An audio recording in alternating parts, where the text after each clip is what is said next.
Hola, hoy es 5 de febrero de 2026, jueves. Les deseamos a todos un muy buen día. Comenzamos a presentarles las noticias que hemos recopilado a partir de los periódicos más influyentes y selectos de la prensa internacional. Y vamos a empezar con un tema que está generando, la verdad, muchísima inquietud en Europa. Hablamos de la seguridad del continente. Y es que un simulacro de guerra, organizado hace poco en Alemania, ha dejado sobre la mesa un escenario, pues como poco preocupante. Sí, la verdad es que los resultados de ese ejercicio han sido una verdadera llamada de atención. Hay que entender que esto no es un simple juego, ¿eh?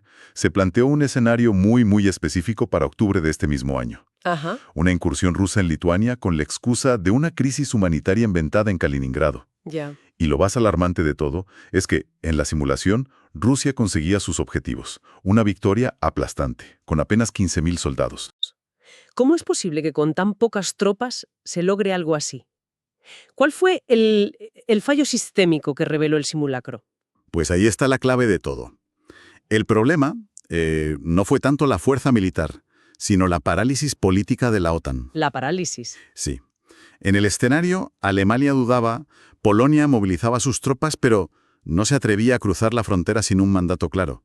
Y el golpe de gracia fue que Estados Unidos se negaba a invocar el artículo 5. Que, para quien no lo tenga tan presente, el artículo 5 es el corazón de la OTAN. Es ese principio de un ataque contra uno es un ataque contra todos.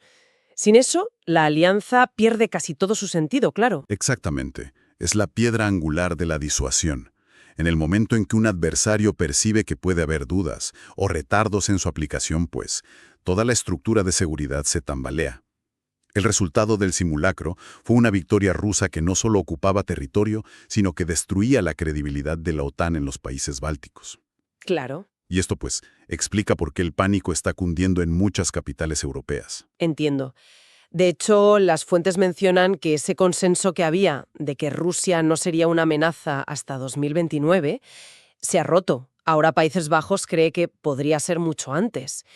Pero también hay voces discordantes, ¿no? Como la del presidente finlandés. Sí, y es un contrapunto importante.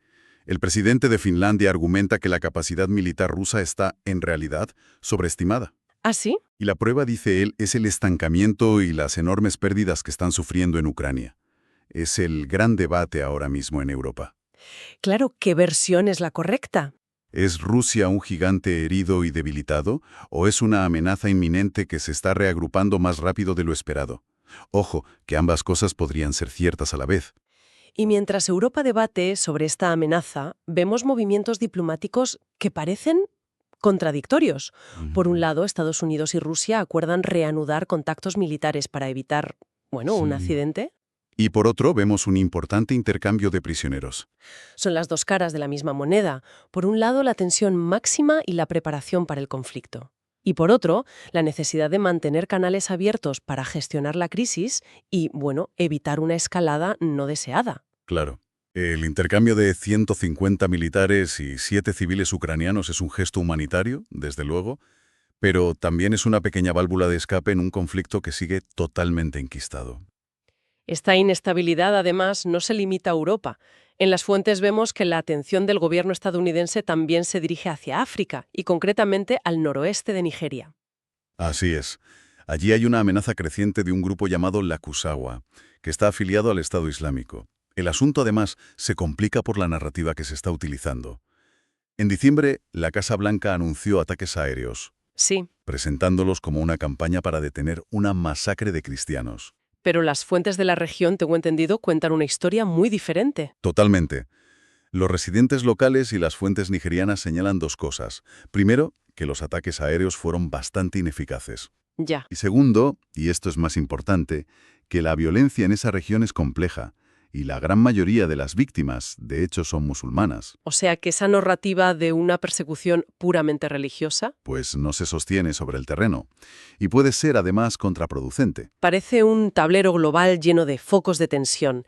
De Nigeria saltamos a Oriente Próximo, con esas conversaciones entre Estados Unidos e Irán, en Omán. Sí, el objetivo es el de siempre, intentar desescalar, calmar las aguas. Pero las posiciones de partida son tan distantes que las expectativas son muy bajas. Y si miramos al Pacífico, otra pieza en movimiento, Ahí tenemos un pacto de seguridad que califican de decisivo entre Australia e Indonesia, en gran parte impulsado, claro, por la presión de Washington para que sus aliados contengan el poder militar de Pekín. Y para cerrar este bloque internacional, una nota sobre Cuba, que en medio de una crisis de combustible cada vez peor, ahora se muestra dispuesta a dialogar con el gobierno estadounidense. Parece que la necesidad aprieta. Sin duda. Es un recordatorio de que, a veces, las realidades económicas pueden forzar aperturas políticas que, bueno, parecían imposibles. Dejamos la escena internacional para centrarnos en la política interna de Estados Unidos, donde la batalla por el poder es cada vez más intensa y se libra en frentes muy diversos. Uno de ellos, y muy importante, son los mapas electorales. Desde luego, el Tribunal Supremo acaba de dar luz verde a un nuevo mapa en California que podría dar a los demócratas hasta 5 escaños más en el Congreso. Vaya. Pero esto no es una decisión aislada, es una respuesta directa a una jugada muy similar de los republicanos en Texas, que redibujaron su mapa para ganar también hasta 5 escaños. O sea que estamos viendo una especie de guerra de mapas a mitad de década, algo que no es nada habitual, ¿no? Exacto. Normalmente los mapas se trazan una vez cada 10 años, después del censo. Claro. Hacerlo ahora demuestra la intensidad de la lucha por cada voto y cada escaño de cara a las elecciones de mitad de mandato de este año. Los demócratas, por cierto, se sienten optimistas. Una victoria reciente en una elección especial en Texas. Ajá. Y las predicciones de Hakeem Jeffries, el líder demócrata en la Cámara, sugieren que creen que pueden darle la vuelta a varios de esos distritos que en teoría son republicanos. Y esa lucha no es solo electoral. La Casa Blanca también está intentando ganar puntos con los votantes en un tema que nos afecta a todos, el precio de los medicamentos. Han lanzado una nueva iniciativa llamada Trump RX. Sí, es un sitio web que por ahora ayuda a encontrar descuentos para unos 40 medicamentos. Es una acción de cara al público muy visible. Y en esa misma línea de la sanidad, vemos a una figura que ha cobrado mucho protagonismo en la administración, el Dr. Mehmet Oz. El famoso médico televisivo, ¿cuál es su papel ahora? Pues se ha convertido en la cara visible de la campaña antifraude en los grandes programas de sanidad pública, Medicare y Medicaid. Y esto ya le ha llevado a un choque frontal con el gobernador de California, Gavin Newsom, por un presunto caso de fraude masivo con los cuidados paliativos en Los Ángeles. Una batalla política con la sanidad como telón de fondo. Eso es. Y mientras se anuncian estas iniciativas, por otro lado, el Ejecutivo toma una medida muy controvertida que afecta directamente a los trabajadores del gobierno. Sí, una orden ejecutiva que elimina las protecciones laborales para miles de funcionarios federales. Se estima que podría afectar hasta 50.000 empleados, facilitando su despido. 50.000. Es una cifra enorme. Es una medida que ha puesto en pie de guerra a los sindicatos y que busca, según sus defensores, hacer la administración más ágil. Sus detractores, claro, dicen que politiza el servicio civil. Bien, pasemos ahora al mundo de la tecnología y los negocios, porque ha ocurrido algo que parece sacado de una película de ciencia ficción, pero es muy real. Elon Musk acaba de fusionar SpaceX y xAI, creando un gigante valorado en 1,25 billones de dólares. Es la mayor fusión de la historia de Estados Unidos. La cifra es mareante. Pero lo realmente fascinante es la estructura y la estrategia que hay detrás. Han utilizado un mecanismo llamado fusión triangular. Eso suena increíblemente complejo. ¿Puedes explicarnos de forma sencilla en qué consiste? Claro. A ver, imagina que SpaceX, la empresa grande, no compra directamente a xAI, la pequeña. De acuerdo.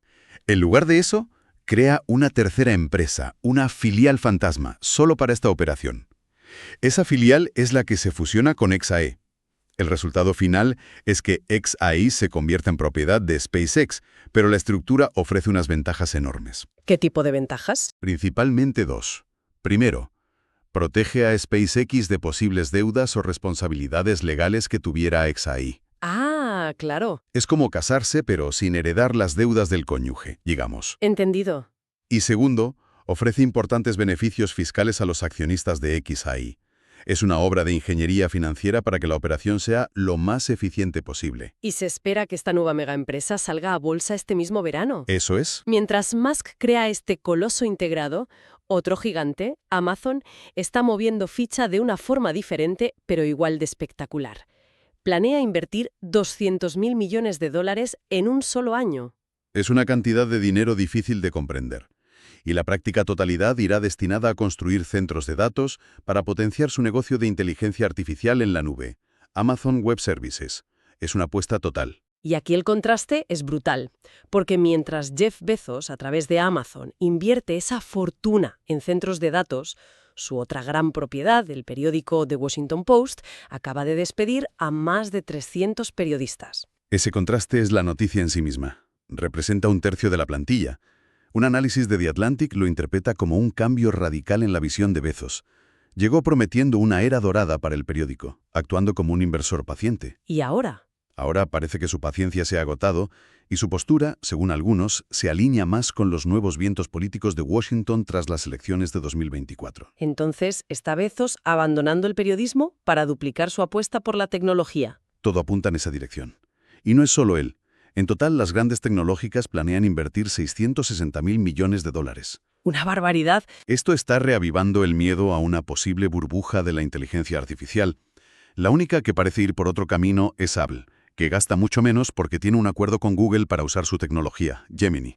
Y en medio de esta fiebre tecnológica hay un movimiento interesante en un sector más tradicional, la energía nuclear. Sí, la empresa Holtec International ha presentado discretamente los papeles para salir a bolsa. Lo relevante aquí es que están a punto de ser la primera compañía en Estados Unidos en reiniciar un reactor nuclear que ya había sido clausurado. O sea, volver a poner en marcha una central cerrada. Exacto. Si tienen éxito, podría cambiar las reglas del juego para la energía nuclear en el país. De la energía nuclear a la digital, nos centramos ahora en los mercados de criptomonedas, que están viviendo una jornada de auténtico pánico. Sí, es una caída muy dura. El precio del Bitcoin se ha desplomado por debajo de los $64.000.